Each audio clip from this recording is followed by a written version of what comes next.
June 20th, 2003. Email from Professor James Buchanan to Dr. Van Helsing. Sir, as we had arranged in our first meeting, I am writing you to update you on my team's progress at our current excavation in the Carpathian Mountains. We have been able to determine the original structure was built a staggering 1,000 to 1,400 years ago. But what I have discovered in one of the many underground chambers is the primary reason why I felt it urgent to reach out to you. In one of the many subterranean vaults, I have discovered 3 handwritten pages, one of which I have already sent to you. They were all written by a girl by the name of Mina Harker, a name that you had mentioned to me previously when we were discussing your research. However, what is truly astounding to me is that our testing puts the age of these pages anywhere from 120 to 145 years old. Our best estimation is that the site had been abandoned for at least 1,000 years. So, needless to say, my curiosity is piqued. The other oddity is that the pages are written in 3 different languages: English, German, and Sumerian. Occasionally, the language changes with every other word. Enclosed as promised, I had sent you the translations of the final 2 pages. There are other documents that we are currently deciphering. I will send them as they are completed accordingly. I eagerly await the result of your research. Who is this Mina Harker? And how was it she came to be in a castle supposedly abandoned for almost 1,000 years? Yours, J. Buchanan, Ph.D. September 20th, 2003. Email from Professor James Buchanan to Dr. Van Helsing. Dear Dr. Van Helsing, I am the brunt of a poorly played practical joke.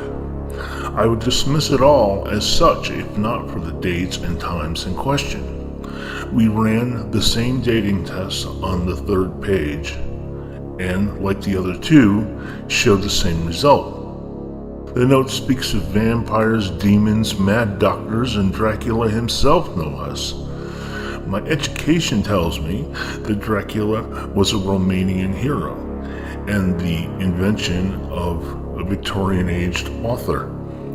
But to suggest that not only did this girl Mina know him, but that she, as well as he, were creatures of the undead, I find that hard to grasp. You must contact me at once and give explanation. I feel there is much that you are not telling me. I have been forthcoming and honest with you, and I demand the same in return. In good faith, I have sent the translation to the 2nd and 3rd page. I await your reply. Yours, J. Buchanan, Ph.D.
I have no idea how long I've been here.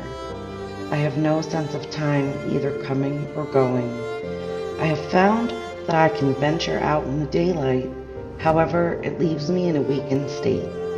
But I venture out often in the light, as it is the one time Dracula remains hidden from sight. Being able to venture forth in the day helps me gauge the passing of time, but still it feels as it is just passing by my oblivious state of existence. Today, however, I am dismayed and upset. I have not been able to find Joanne for a fortnight, and it is not like him to be away and not tell me. He is well aware of the terrible risk we both take to be together, and we were supposed to attempt escape in a few days. I have used every bit of my ability and power searching, but it is as if he has vanished from existence. I have noticed Dracula and his horrors spending a lot of time in his accursed dungeons as of late, even during the daylight hours. I refuse to venture there. It reeks of decay. But I have heard screams traveling up from the depths. Some poor soul they have chained down there and are torturing endlessly. It is not the first time with them. It is a common and favorite pastime. This evening, upon my rising, I caught the faintest hint of Joanne calling out to me. He was in pain, frightened, near death, and I realized, to my absolute horror, he was beneath me in the dungeons. I pray that I am mistaken, that my missing him and the anguish of his absence is affecting my ability. Even so, today, after the others are in their crypts, I will venture into the pit. If he is not there, then I will leave here tonight on my own. I cannot bear it here anymore, especially without Joanne.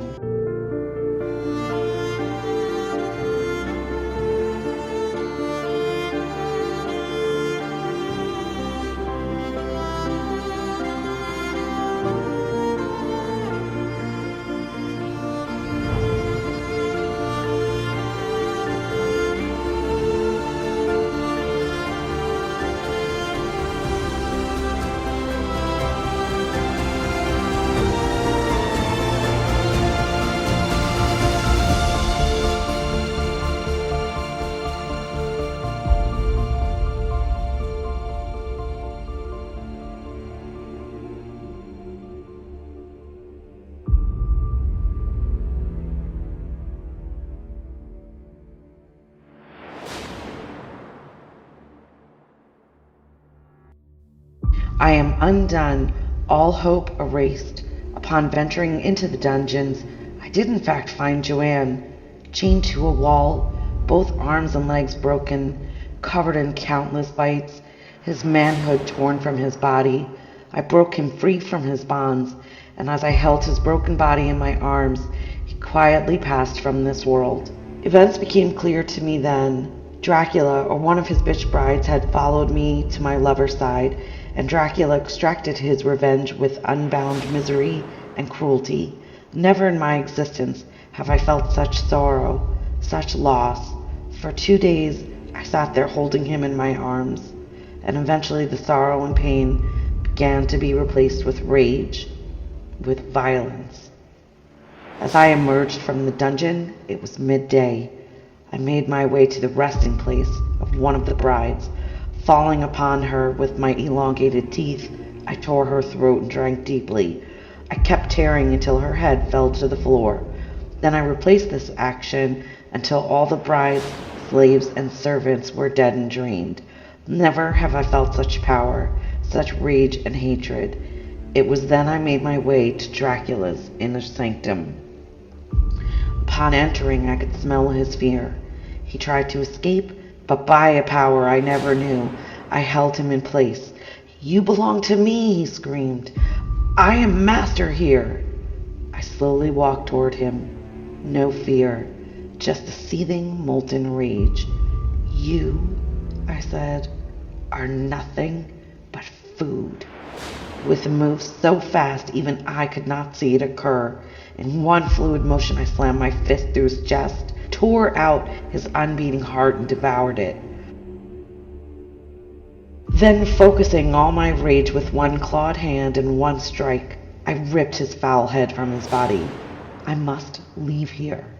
It has been several months, and I am sure I will be made to answer for the destruction of Dracula. I have heard word that his brother Radu has put a price on my head. I leave tomorrow for America.